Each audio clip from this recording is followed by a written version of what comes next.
Les ofrecemos a continuación en Radio María una conferencia acerca de la ideología de género.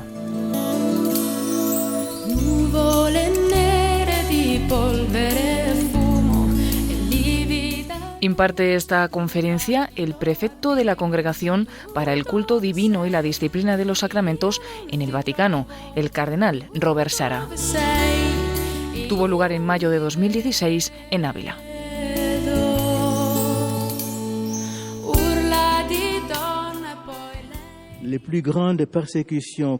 Las mayores persecuciones que se han realizado contra la Iglesia no proceden de sus enemigos exteriores, sino de los pecados cometidos dentro de la Iglesia. Por eso la Iglesia tiene una necesidad urgente de realizar penitencia para purificarse. Obviamente estos pecados se cometen dentro de la Iglesia y son el silencio, el compromiso o la aceptación y, por tanto, la desidia de aquellos que no luchan contra estas teorías de género. Las familias cristianas sufren todos los días ataques en todo el mundo. Como vamos a ver, la ideología del género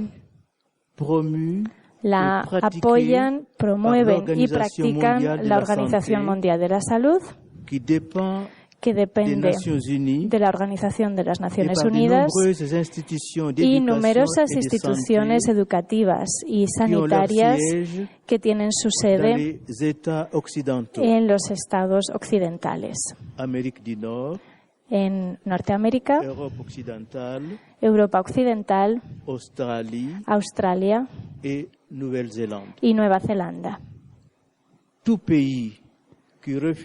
Todos los países que rechazan adherirse a esta ideología generalmente son sancionados.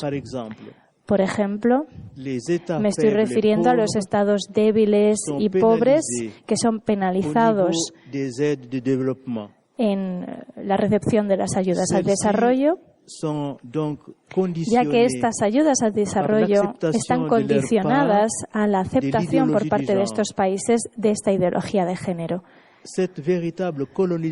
Esta auténtica colonización afecta a todo el continente africano, especialmente África llamada subsahariana y también Asia y América Latina.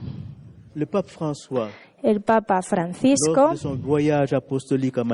durante su viaje apostólico a Manila, no dudó en denunciar con fuerza y vigor lo que llamaba una colonización ideológica contra la familia, que trata de destruirla, introduciéndose y difundiéndose en las sociedades y las culturas de los países que están en vías de desarrollo.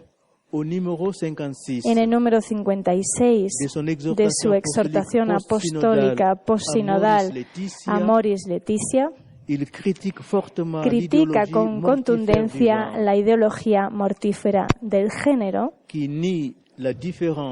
niega la diferencia y la reciprocidad natural entre un hombre y una mujer. Deja entrever una sociedad sin diferencia de sexo y socava la base antropológica de la familia. Esta ideología provoca la existencia de proyectos educativos y orientaciones legislativas que fomentan la creación de una identidad personal y una identidad afectiva cortadas radicalmente de la diversidad biológica que existe entre el masculino y el femenino. El cardenal Francis Arinze comentaba estas palabras del Papa Francisco y dijo lo siguiente: los medios de comunicación tienen la costumbre de desfigurar, secularizar e incluso comercializar el matrimonio y la familia. Esto resulta muy evidente en aquellos programas que están llenos de erotismo y pornografía, que además están destinados también a los niños. En muchos países occidentales, desde la educación infantil, los niños reciben una reeducación, es decir, se les manipula y se contamina su conciencia con la ideología del género. En algunos países, las familias ni siquiera tienen la opción de elegir. Por ejemplo, en 2006, en Alemania, se quiso obligar a una familia cristiana protestante con 8 hijos a participar en experimentos bastante chocantes bajo la égida de la educación sexual. Sus padres decidieron no mandar a sus hijos al colegio, a esas clases, y fueron condenados a una pena de cárcel. Yo mismo, en mi libro titulado Dios o nada, he denunciado con contundencia la teoría del género como un ataque frontal contra la familia y su voluntad de destruirla, insistiendo en su aspecto especialmente deletérea para los países africanos, que están sometidos a un nuevo colonialismo por parte de los países occidentales, o directamente, o bien a través de organizaciones internacionales que están totalmente dominadas por estos países sin vergüenza ninguna. ¿Cuál es la génesis de la ideología del género? El género, lo que se dice gender en inglés, tiene su origen en el campo de las ciencias humanas, de las humanidades, de inspiración freudiana. Fue un término acuñado en 1955 en Estados Unidos. John Money, psiquiatra de Harvard, se enfrentaba a casos de hermafrodismo e introdujo el concepto de función de género, gender role en inglés, que definió de la manera siguiente: género son todas las cosas que dice o hace una persona para mostrarse como poseedor de un estado, de un estatus de hombre o de mujer. Si nos atenemos a esta definición, esta nueva noción de función social como fuente de la identidad sexual, contenía el germen de todo proyecto ideológico del género, como hemos visto que se desplegó o que se desarrolló en las siguientes décadas. 35 años después, ya en los años 90 del pasado siglo, Judith Butler, líder de la revolución del género, declara que las palabras sexo y género no son sustantivos, sino verbos. Esto quiere decir que un individuo, hombre o mujer, se convierte en aquello que decide decir y hacer. Por tanto, Judith Butler afirma que ser hombre o mujer no es lo que somos, sino lo que hacemos. A continuación voy a hablar de los motivos espirituales de una batalla. La teoría aberrante y delirante del género, que se presenta, y esto ya es el colmo, una teoría que se presenta como científica, en realidad consiste en una superchería pseudocientífica.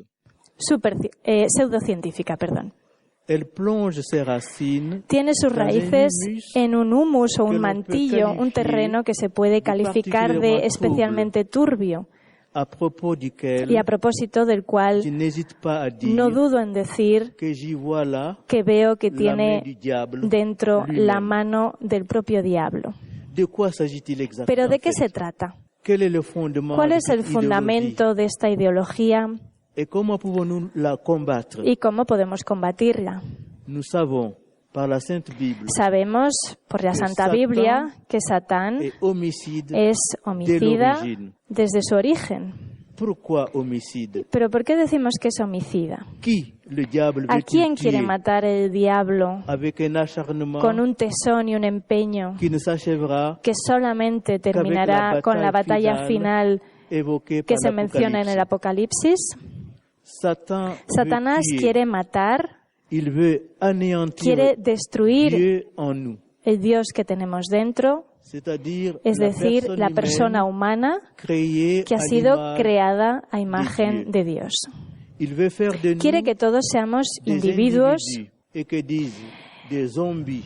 zombies, sin alma, dotados de un cuerpo que se ha convertido en una especie de maquinaria sometida a las manipulaciones genéticas y al transhumanismo. Sí, eso es lo que quiere el adversario. Quiere someternos a él, el príncipe de este mundo, para manipularnos mejor y para romper el cordón umbilical que nos une a Dios. Eso en primer momento. Y después, en un segundo momento, nos quiere manipular con la ilusión, como si tuviéramos una fascinación infundada, para decirnos que solamente somos un conjunto de células destinadas a sobrevivir gracias a una tecnología que cada vez es más sofisticada, y así liberarnos de nuestra condición humana para hacer de nosotros nuestros propios dioses. La pseudo-liberación del hombre se inscribe en la historia de los 3 últimos siglos, y en este sentido la ideología del género es el último avatar lamentable. Y me voy a explicar. Se ha producido la liberación del Dios Padre, se produjo ya hace bastante tiempo, cuando las democracias occidentales se formaron en un contexto deísta. Los grandes pensadores del racionalismo, desde Voltaire a Diderot, pasando por D'Alembert, dieron lugar a la famosa Revolución Francesa, que la corriente laica presentó como la génesis de la liberación del hombre con respecto al Dios de los cristianos y con respecto también, por tanto, a la Iglesia y a su magisterio, que fueron calificados todos de opresivos. Por tanto, para los racionalistas, Dios es el arquitecto supremo del universo que se desinteresa totalmente de sus criaturas. El deísmo de los enciclopedistas, por tanto, ha matado la paternidad en Dios. Jean-Jacques Rousseau dijo que la paternidad es un privilegio social. Es lo que yo llamo cortar el cordón umbilical. Y esta etapa decisiva va a dar lugar a otras etapas que paulatinamente van a convertir a la persona en un individuo y a continuación en un zombi. De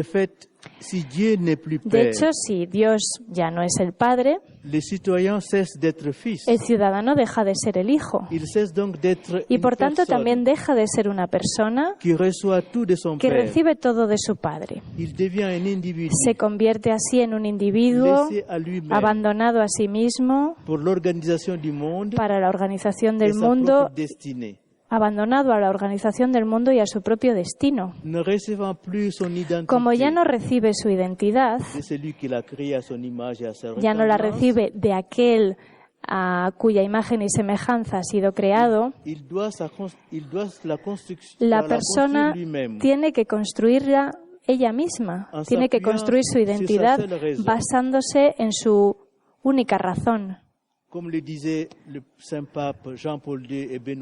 dijeron los papas Juan Pablo II y Benedicto XVI, las dos alas que nos permiten elevarnos hacia la contemplación de la verdad son la fe y la razón. Si cortamos el ala de la fe, el hombre se desequilibra. Y de hecho, han hecho falta 3 siglos para que el hombre se choque contra la tierra firme de sus falsas convicciones, para que sea pisoteado, aplastado como un vulgar insecto. Primero, en los campos de concentración nazis, en los gulags comunistas y después de una manera más aséptica, en el fango de la ideología del género. Actualmente, con la ideología del género, el hombre está abandonado, denostado, se le destruye. Se destruyen sus valores, su sexualidad, y es poco menos que un animal.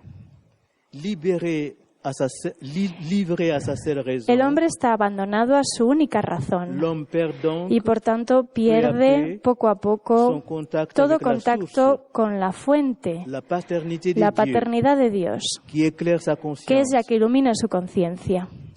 Es cierto que las declaraciones de los derechos humanos, los preámbulos de las constituciones y las primeras cartas de la Sociedad de Naciones y de las Naciones Unidas, redactadas en los siglos XIX y XX,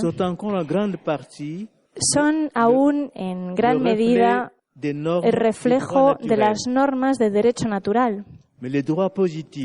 Pero el derecho positivo, que actualmente reina sin ningún compromiso, sin ambajes, se aleja poco a poco y obliga a los legisladores a callarse en el mejor de los casos o a renunciar a sus opiniones incluso en el peor de los casos. Veamos un ejemplo, el más grave y el más significativo. Los estados occidentales, al igual que las instancias internacionales que ellos mismos controlan, como por ejemplo la Unión Europea, son incapaces de definir de forma clara qué es un embrión humano y afirman aquello que toda conciencia humana ya sabe, al igual que lo sabe la ciencia, y que constituye una norma esencial y fundamental del derecho natural. Es decir, que desde el momento de su concepción, el embrión humano es un ser humano que consecuentemente tiene un derecho imprescriptible y absoluto a la vida. Entonces, para evitar contradecir el pseudo derecho al aborto y atraer para sí la ira de la casta mediático-política dominante, los legisladores eligen la opción de andarse por las ramas, si me permiten utilizar esta expresión un poco trivial, o bien se callan completamente y, como si fueran un Poncio Pilatos contemporáneo, rechazan pronunciarse, como ya digo que lo hace la Unión Europea, que deja que cada uno de sus Estados miembros se encargue de regular esta cuestión. Así que se esfuerza por encontrar una expresión susceptible de no atraer la ira de nadie, de no enfadar a nadie. Y es entonces cuando aparece esta definición que cuanto menos es enrevesada. Esta definición que la Comisión Consultiva Nacional de Ética Francesa se inventó en el año 1984. Y cito: el embrión es una persona humana potencial. Fin de cita. Hay que entender el término potencial, obviamente, como sinónimo de en proyecto y, por tanto, que aún no existe. Esto es una constatación de que la muerte de la ontología ha pasado por esto. Y por tanto, como resultado del divorcio que se ha producido entre el individuo y la persona, Occidente, y tras Occidente el resto del mundo, favorecido sobre todo por la colonización y después la dominación económico-financiera de los países en vías de desarrollo, el mundo entero, como digo, se ha hundido en el individualismo y las ideologías. La historia nos muestra ampliamente que el deísmo ha desencadenado un proceso que ha conducido a la civilización occidental, es decir, la civilización judeocristiana, de la muerte de Dios y del nihilismo del siglo XIX a la muerte del propio hombre.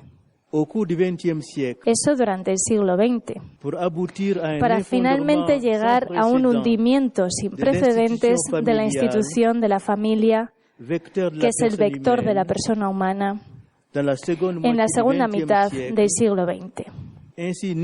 Friedrich Nietzsche, o Nietzsche, con su teoría del superhombre que presentaba como el remedio a la desesperación provocada por la muerte de Dios, y también Sigmund Freud, con su nueva antropología basada en las pulsiones primarias como motivación exclusiva de las acciones humanas, o como Jean-Paul Sartre y su nihilismo libertario, que aparentemente era algo genial. Estos tres pensadores han terminado de inocular en la conciencia colectiva y por tanto también en la individual la idea de que la liberación del individuo pasa por el asesinato del padre. Y han llevado a término su plan diabólico a través de los famosos eventos de mayo de 1968, de mayo del 68. Un movimiento libertario cuyas ideas se propagaron más allá del telón de acero a partir de la caída del muro de Berlín en 1989. A continuación del asesinato del padre, pasamos al asesinato de la madre, con el feminismo radical que enfrenta los derechos de la mujer, su libertad y su igualdad, por una parte, con la identidad femenina que se encuentra en el marco de la complementariedad de los sexos y, por tanto, con la maternidad. Margaret Sanger, que fue la fundadora de la Planificación Familiar Internacional y figura prominente del feminismo occidental, de hecho, quería el acceso libre y gratuito a los anticonceptivos para liberar a la mujer de la esclavitud de la reproducción. De esta manera hemos asfixiado el sentido de la feminidad y de la maternidad en el seno de la cultura occidental. porque sabemos perfectamente que entre la contracepción y el aborto legalizado y además pagado con fondos públicos, no había más que un solo paso. Y este paso los legisladores se apresuraron a franquearlo entre las décadas de 1970 y 1990. A finales del siglo XX, el padre, la madre, el esposo, el hijo, la hija, todos y cada uno de ellos habían perdido su estatus. Su estatus que, por tanto, se les debía, que sin embargo se les debía en una sociedad digna de tal nombre. La familia estaba quebrantada en sus cimientos. Actualmente, la familia incluso se ha convertido en un concepto abstracto e inestable, sometido a interpretaciones diversas y contradictorias. De ahí procede el malestar que sienten los legisladores cuando tienen ante sí la tarea de definirla. Y de ahí procede también esta reciente decisión tomada por el gobierno francés de sustituir el Ministerio de la Familia por el Ministerio de las Familias. Según afirma, lo ha hecho para tener en cuenta las diferentes realidades de la sociedad contemporánea, ante la indiferencia casi generalizada de la opinión pública y con la aprobación ruidosa y clamorosa del entorno político-mediático dominante. Hay que entender que este largo proceso que se puede calificar de revolucionario, que comenzó con la muerte del Dios Padre en el siglo XVIII y terminó con la muerte del hombre convertido en un simple individuo a finales del siglo XX, este largo proceso conduce directamente a la ideología del género. ¿Pero cómo?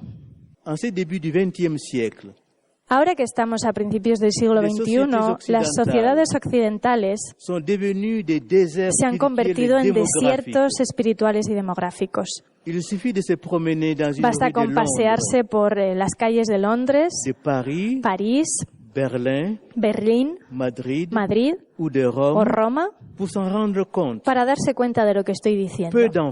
Pocos niños, pocos carricoches, pocos carros de bebés y familias reducidas a su mínima expresión.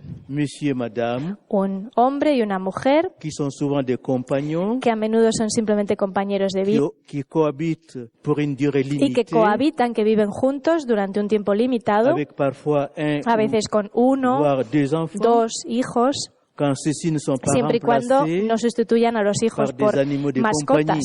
Y tenemos también a las parejas homosexuales que están simplemente enredadas, liadas, y que cada vez expresan más su diferencia. Después tenemos también la presencia masiva de una población extranjera que en Europa Occidental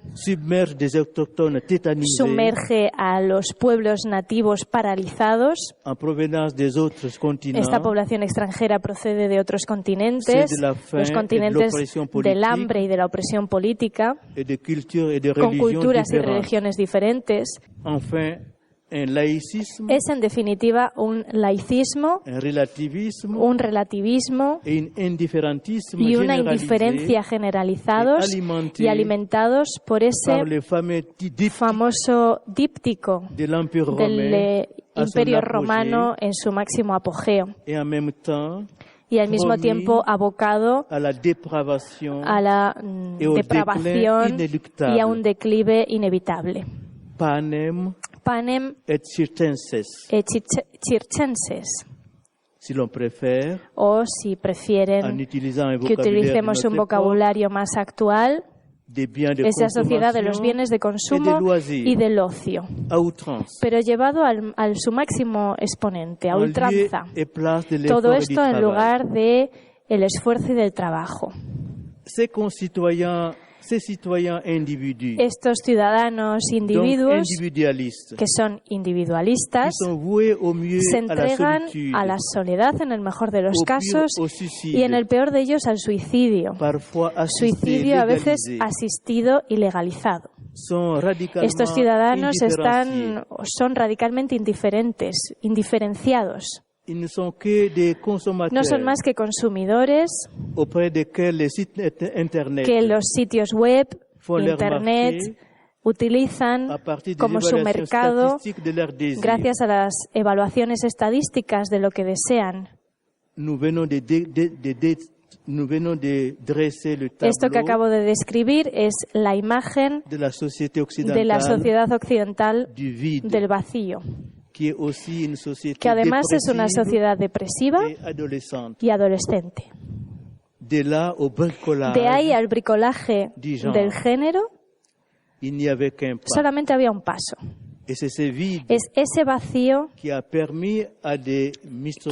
permitido a los Mefistófeles occidentales, sobre todo a los estadounidenses, afinar su proyecto de reconstrucción social basado en bases pseudocientíficas y laicistas que son verdaderamente diabólicas. El caldo de cultivo está listo para la revolución final. La revolución que corresponde además al combate definitivo, que es el que menciona el Apocalipsis, que es la revolución del género, que convierte al individuo en un zombi. Es el nihilismo total, radical, absoluto, que es el preludio de la muerte de la humanidad. Es la hora del combate entre lo tenebroso, entre estas tinieblas, donde naufraga una humanidad que está enfrentada a los demonios del nihilismo libertario. El combate entre esto y la luz que solamente la Iglesia puede aportar, puede llevar, como si fuera una antorcha, que se parece en demasiadas ocasiones a esa pequeña llama de la esperanza que cantaba Charles Péguy hace ya un siglo, y que ninguna tormenta ni borrasca podrá apagar. Porque nuestra fe en Cristo, que es el fundamento de nuestra esperanza, es decir, nuestra fe en el Cristo, en Jesús resucitado, el hombre nuevo, Dios hecho hombre, es esa antorcha, esa llama que ilumina nuestras vidas y nuestra conciencia de hombres y de mujeres creados a imagen y semejanza de Dios. La Iglesia es el último y el único refugio que existe contra esa nueva barbarie del género. Y ante esta Iglesia resulta que incluso los hunos de Atila en el siglo V se convirtieron en una amenaza insignificante. Estos bárbaros que en el crepúsculo del imperio, que se había convertido ya en cristiano, el Papa León I consiguió detenerlos en las puertas de Roma gracias a su persuasión. Y esos bárbaros supieron detener ahí su acción maléfica. ¿Harán lo mismo nuestros doctores Fausto contemporáneos?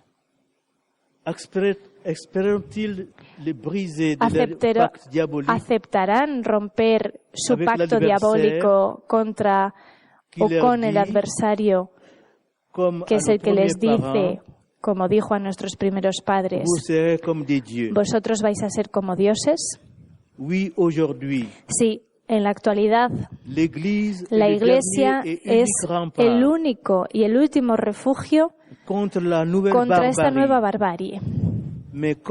Pero si tenemos en cuenta las costumbres y los hábitos paganos en este mundo moderno, la palabra de la Iglesia tiene que ser clara, tajante, sin ambigüedad y con la fuerza suficiente para sustraer a los creyentes de aquello que les aleja de la alianza de Cristo y sus enseñanzas. A continuación, voy a hablar de algo que no está en la conferencia que había escrito originalmente. Pero quiero decirlo porque hay algo que me parece triste. Los países occidentales han decidido secularizar, oponerse frontalmente y radicalmente a Dios, dictando leyes que destruyen todo lo que ha dicho Dios sobre la familia y sobre el matrimonio. Hay una voluntad y medios financieros y técnicos y mediáticos, no solamente para romper o destruir, sino también y sobre todo, diría yo, para acabar con la noción del matrimonio, para desestructurar y desnaturalizar lo que es la célula de la familia. Por desgracia,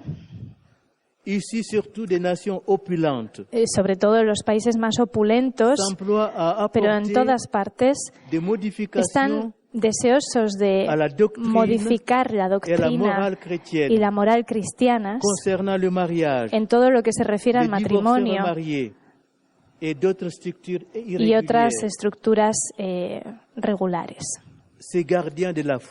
Los guardianes de la fe son los que deberán defender lo que defiende el magisterio de la Iglesia y tienen que saber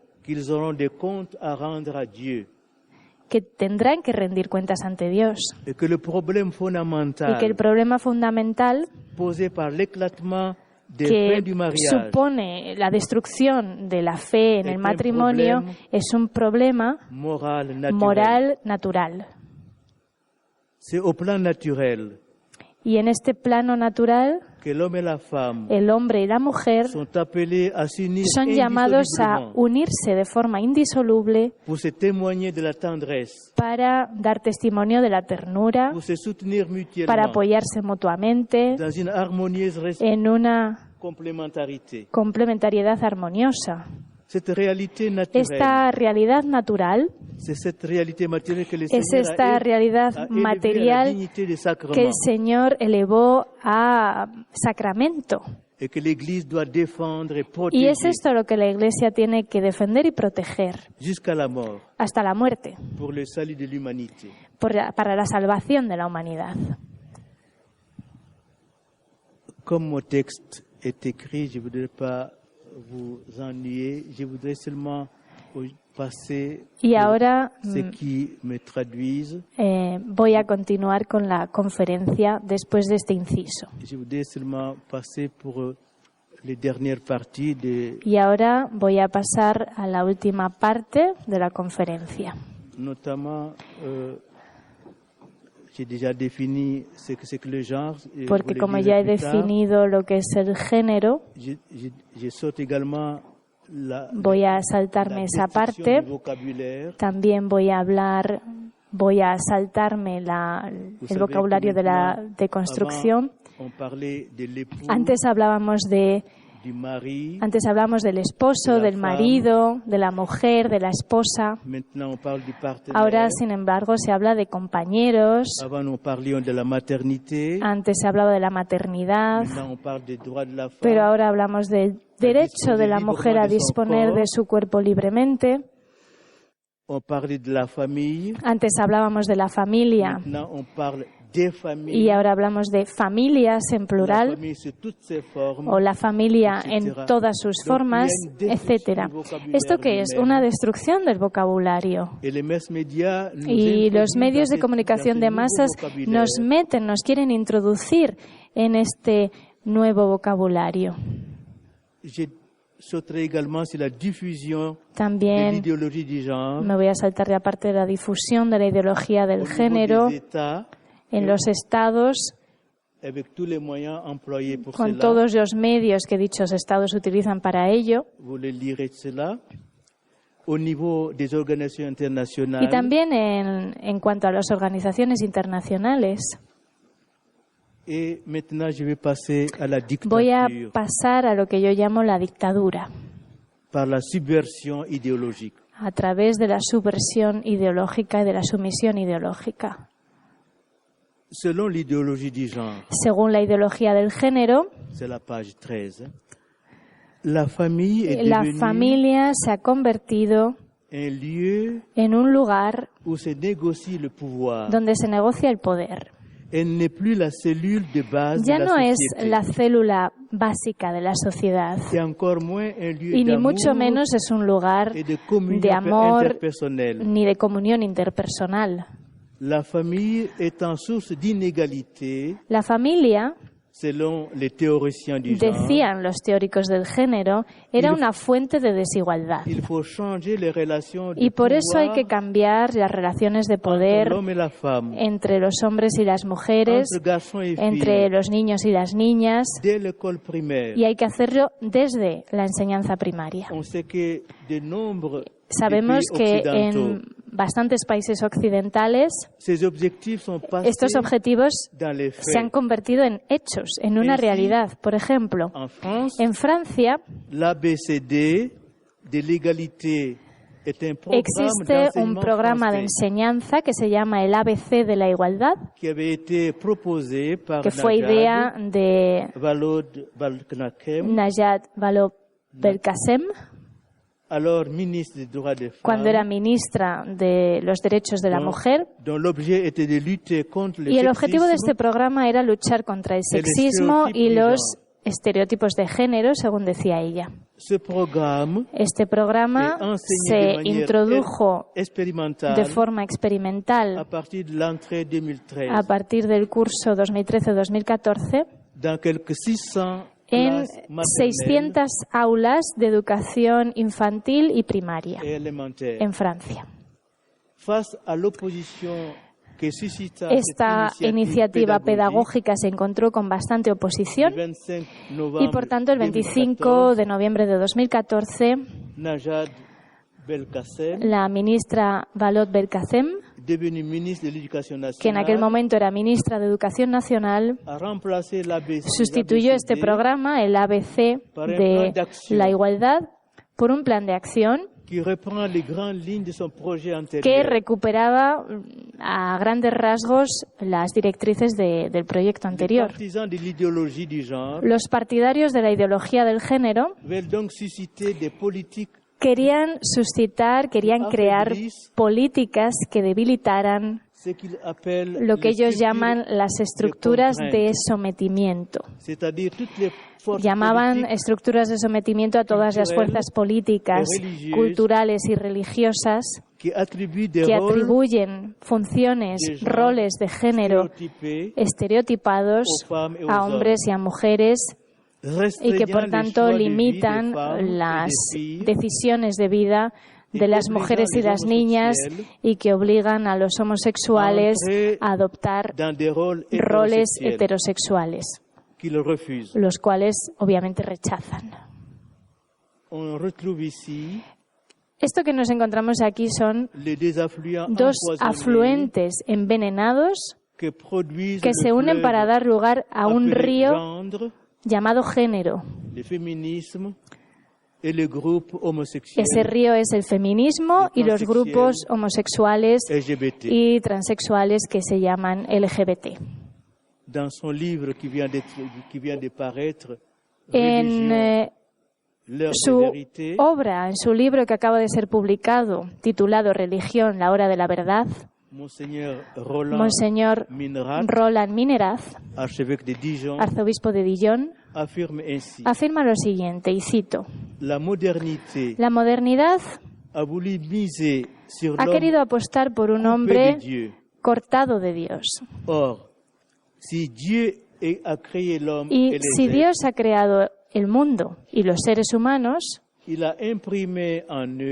ha imprimido en ellos un orden procedente de su sabiduría y de su razón. Es decir, un orden inteligible para nosotros, comprensible para nosotros. Os lo voy a explicar con otras palabras. La ideología del género hunde sus raíces en el relativismo, según el cual todo es posible y todo es aceptable. Benedicto XVI y a continuación el Papa Francisco han declarado que nuestras sociedades se orientan hacia una dictadura del relativismo que solamente reconoce el propio ego y sus propios deseos. Esta ideología, que ha penetrado en todas las capas de la sociedad, se inmiscuye dentro de la Iglesia desde el exterior, pero también desde dentro, también desde el interior. El arzobispo emérito de Chicago, fallecido en abril de 2015, el cardenal Francis George, declaró el 12 de noviembre de 2012 que si bien él pensaba que él iba a morir en su propio lecho, en su propia cama, lo cual resultó ser cierto, era bastante previsible que su sucesor falleciese en la cárcel y que el sucesor de su sucesor bien podría morir siendo mártir en una plaza pública por haber, por ejemplo, denunciado la decadencia de una sociedad, esforzándose por reconstituir de forma paciente la civilización, exactamente como ha hecho la Iglesia en multitud de ocasiones en la historia de la humanidad. Por tanto, existen grupos de presión, lo que se llaman lobbies, que quieren imponer la ideología del género y del relativismo moral. Y si la familia está en peligro, también está en peligro la sociedad y también la fe. De hecho, los obispos y también los sacerdotes, que son quienes cooperan con ellos, están llamados a defender la santidad del matrimonio y de la familia. Si no cumplen con su misión, nuestro futuro, el futuro de la humanidad, corren grave peligro, porque la fe siempre está amenazada por dos frentes. O está amenazada por la voluntad de modificar esa doctrina inmutable, o está amenazada porque se da un mal ejemplo. Actualmente, somos testigos especialmente del combate que se está librando, un combate frontal y violento entre el espíritu del mundo y el Espíritu Santo. Y voy a explicar en qué consiste esto. En los orígenes de la Iglesia, por ejemplo, en la época en Roma, sabemos que San Pablo, y lo verán Si leen la epístola a los Romanos capítulo 1, sabemos por San Pablo, por tanto, que el contexto cultural era bastante similar al contexto cultural que estamos viviendo actualmente, con la banalización del adulterio, la poligamia, la homosexualidad, el aborto.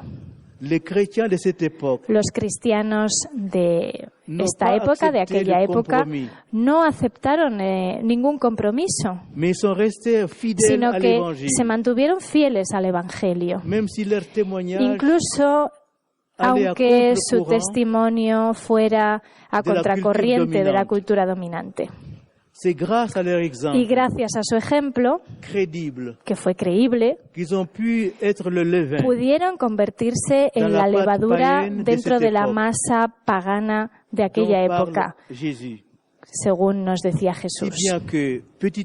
De forma que poco a poco se produjo una conversión de pueblos enteros. Y de esa manera Europa se volvió cristiana y se produjo el florecimiento de una civilización marcada por el cristianismo, en la cual el matrimonio, especialmente la dignidad de la mujer, la familia, el respeto por los niños desde su concepción, se pusieron de relieve. Nuestros ancestros en la fe decidieron, por tanto, elegir el Espíritu Santo y no el espíritu mundano, costase lo que costase. Es decir, incluso hasta sufrir burla y mofa, discriminación o incluso martirio. Sin embargo, durante los dos últimos sínodos sobre la familia, celebrados en 2014 y 2015, en un contexto social y cultural, como digo, muy similar al que había en la Roma antigua, por lo menos en Occidente, es decir, caracterizado por la banalización y la legalización del divorcio por consentimiento mutuo, la unión civil temporal o las parejas de hecho, la anticoncepción, el aborto, la manipulación genética, la fecundación in vitro, que suponen la masacre de fetos considerados indeseables, la legalización del matrimonio homosexual o la tentación de consentir al espíritu del mundo. Todo eso que existe en la actualidad, todo esto ha surgido gracias a una excusa teológico-pastoral errónea, que es la adaptación de las enseñanzas de la Iglesia a las realidades del mundo contemporáneo. O si prefieren que se lo explique en un lenguaje más teológico, esto es la adaptación de la doctrina de la Iglesia a los casos particulares que se corresponden con la pastoral. Este auténtico entusiasmo que se manifiesta por este modelo, que sin embargo no es un descubrimiento reciente. Piensen en las teorías desviadas de Hans Kung, que son favorecidas o comunicadas por los medios de comunicación indulgentes, incluidos medios católicos. Estas teorías, esta adaptación ha ganado bastantes adeptos, entre ellos obispos. Incluso hay un obispo que ha dicho, sin ningún género de duda, sin dudar, ha calificado a este paradigma de fuente de la revelación. Y dicho esto, voy a pasar a la conclusión. Y para ello me gustaría citar un extracto de la Carta a las Familias del Papa San Juan Pablo II, que data del 2 de febrero de 1994. Cette lettre est sans ride. Esta carta no ha perdido ni un ápice de pertinencia y sigue siendo de aplicación muy actual. Je la lis. Voy a leerla.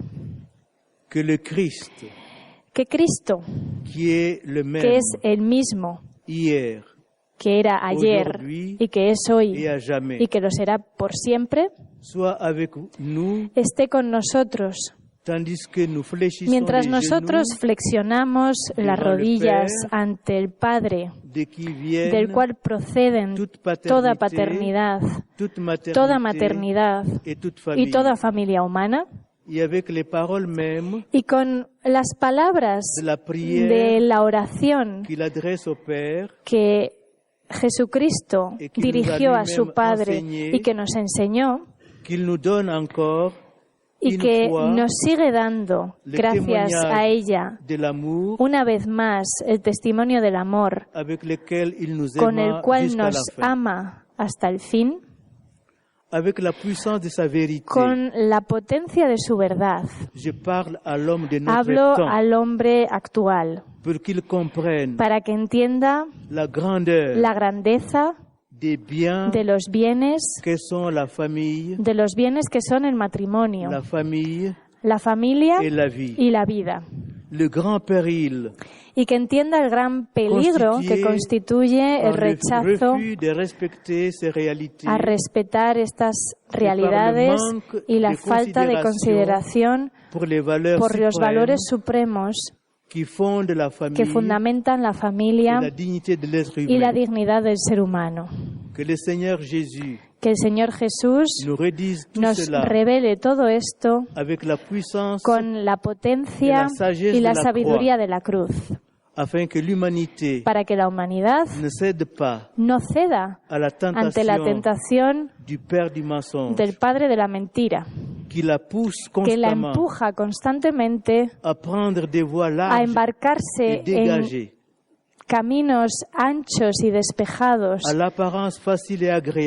a tomar esos caminos que aparentemente son fáciles y agradables, pero que en realidad están sembrados de trampas y de peligros. Que nos enseñe siempre a seguir a aquel que es el camino, la verdad y la vida. San Juan Pablo II ha dicho en varias ocasiones, dijo en varias ocasiones, que el futuro de la humanidad pasa por la familia. Sí.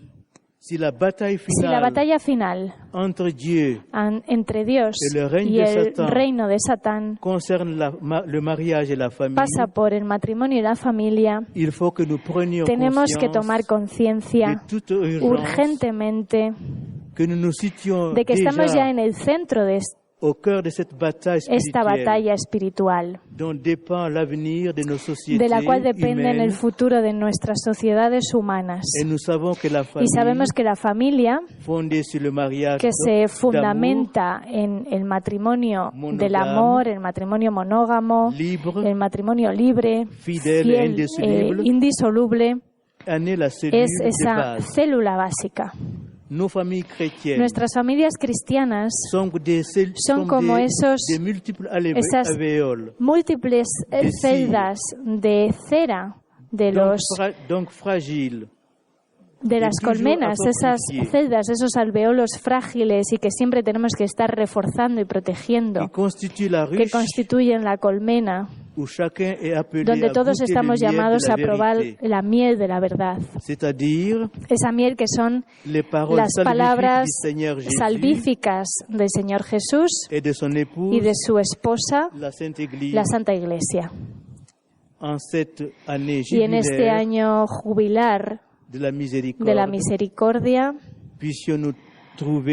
tenemos que poder encontrar refugio, al igual que María, la Madre del Redentor y nuestra Madre.